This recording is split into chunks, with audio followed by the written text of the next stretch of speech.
ইফতারের আনন্দ মানে শুধুই এক থালা পান্তা ভাত এবং কয়েকটা কাঁচামরিচ। ক্ষুধার জ্বালা আর দারিদ্র্যের কষাঘাতে পিষ্ট এক বৃদ্ধ দম্পতির এই করুণ আরতি যেন আমাদের সমাজের এক নিদারুণ প্রতিচ্ছবি। জামালপুরের ইসলামপুর উপজেলার চর পুটিমারি ইউনিয়নের নিভৃত পল্লী ডিগ্রিচর খলিফাপাড়া। এই গ্রামেই এক জীর্ণ কুটিরে বসবাস করেন জংশের আলী এবং তার জীবনসঙ্গিনী ময়েজ ফুল বেগম। বয়সের ভারে নুয়ে পড়া এই দুই বৃদ্ধ মানুষের জীবনের শেষ অধ্যায়টি কাটছে চরম অনাহারে আর অবহেলায়, যেখানে সারাদিন রোজা রাখার পর এক গ্লাস শরবত বা সামান্য খেজুর জোটানো তাদের জন্য বিলাসিতা। তাদের ইফতারের থালায় দেখা যায় এক মুঠো পান্তা ভাত, যা সামান্য লবণ আর কাঁচামরিচ দিয়ে মেখে খেয়েই তারা আল্লাহর শুকরিয়া আদায় করেন। জংশের আলীর চোখে এখন ছানি পড়ে গেছে, দৃষ্টি ঝাপসা হয়ে এসেছে। তার কপালে জমে থাকা প্রতিটি ভাঁজ যেন জীবনের সংগ্রামের একটি দীর্ঘশ্বাস। তিনি জানান, ইফতারে সামান্য পান্তা ভাত জুটলেও সেহরিতে কি খাবেন তার কোনো নিশ্চয়তা নেই। অনেক সময় প্রতিবেশীদের কাছ থেকে চেয়ে আনা সামান্য চাল দিয়েই তাদের দিন পার করতে হয়। একবেলা খেলে অন্য বেলা খাওয়ার কথা ভাবতেও তাদের ভয় হয়।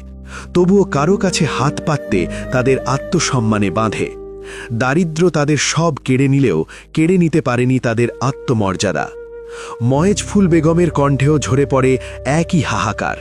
তিনি করুণ সুরে জানান, অন্য মানুষেরা ইফতারে কত কি খায়, কত আয়োজন করে, কিন্তু তাদের কপালে জোটে না কিছুই। অনেক সময় শুধু একটু পানি খেয়েই তারা রোজা ভাঙেন।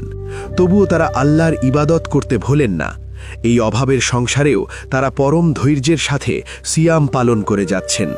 দারিদ্র্যের এই অন্ধকার যেন তাদের নিত্য সঙ্গী হয়ে দাঁড়িয়েছে। অথচ জংশের আলীর অতীত এমন ছিল না। তিনি জানান, তার বাবা একসময় বেশ বিত্তশালী ছিলেন, কিন্তু কালের বিবর্তনে আর ভাগ্যের নির্মম পরিহাসে আজ তিনি নিঃস্ব। সব হারিয়ে আজ তিনি অন্যের করুণার পাত্র। তবুও লজ্জার খাতিরে তিনি কখনো কারো কাছে ভিক্ষা করতে যাননি। প্রতিবেশীদের দেওয়া সামান্য সাহায্যেই তাদের জীবনতরী কোনো মতে টেনে নিয়ে যাচ্ছেন। এলাকার স্থানীয় বাসিন্দারা এই দম্পতির কষ্টে সমব্যথী। এক প্রতিবেশী জানান, জংশের আলী খুবই অসহায় এক মানুষ। বৃদ্ধ বয়সে কাজ করার ক্ষমতা নেই, দেখারও কেউ নেই। তিনি কখনো কারো কাছে গিয়ে কিছু চান না। কখনো কখনো প্রতিবেশীরা নিজে থেকেই তাদেরকে কিছু খাবার দিয়ে যায়। বর্তমান বাজারে সব জিনিসের দাম চড়া হওয়ার কারণে মানুষেরও সামর্থ্য কমেছে, ফলে এই দম্পতির কষ্ট আরও কয়েক গুণ বেড়ে গেছে। স্থানীয় জনপ্রতিনিধিরা জানান, এর আগেও ব্যক্তিগতভাবে এবং পরিষদের পক্ষ থেকে এই দম্পতিকে সহায়তা করা হয়েছে, তবে তা প্রয়োজনের তুলনায় খুবই সামান্য।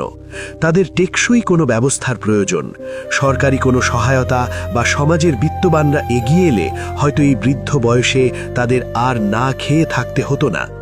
একজন স্থানীয় নেতা জানান, তিনি তার পরিষদের মাধ্যমে আরও সহায়তার চেষ্টা করবেন এবং উপজেলা প্রশাসনের দৃষ্টি আকর্ষণ করবেন যেন তাদের জন্য স্থায়ী কোনো আশ্রয়ন বা ভাতার ব্যবস্থা করা হয়। ক্ষুধা, লজ্জা আর নীরব কষ্টকে সঙ্গী করে তারা টিকে আছেন শুধু মানুষের মতো বাঁচার সামান্য স্বপ্ন বুকে নিয়ে। সমাজ যদি সামান্য সহমর্মিতার হাত বাড়ায়, তবে এই দীর্ঘ অন্ধকার ভেদ করে একদিন হয়তো তাদের জীবনেও জ্বলে উঠবে আশার আলো। রমজানের এই পবিত্র দিনে যখন সবাই তৃপ্তির ঢেকুর তুলছি, তখন পাশের বাড়ির জংশের আলীর মতো মানুষের শূন্য থালার কথা ভাবা আমাদের নৈতিক দায়িত্ব নয় কি?